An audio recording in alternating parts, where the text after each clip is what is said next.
wavelength of a wave is the distance of one complete oscillation. So it's, in other words, also can be said it's the distance between crest to crest, or from one crest and trough. So now one may ask, what are both the same?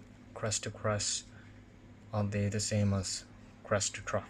So by uh, some by one's intuitive probably guess that yes, they might be the same, because how can there be two different definitions of a wavelength? But they would have to mean the same thing, right? Well, how do we kind of prove that? Let me raise this to distance.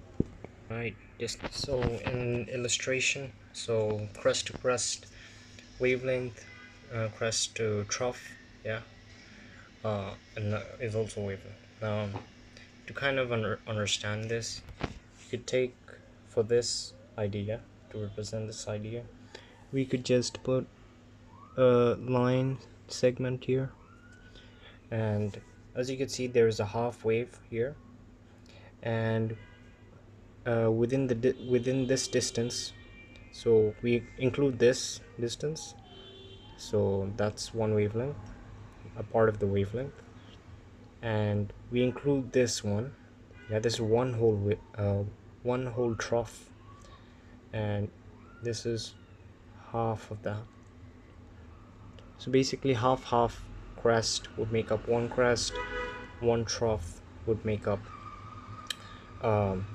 crest to trough. So basically representing the same idea. So from this to this distance is basically the same idea as this, and the idea is between two adjacent points.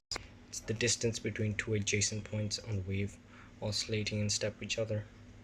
So I don't know what this means, so if anyone watched this video can help me.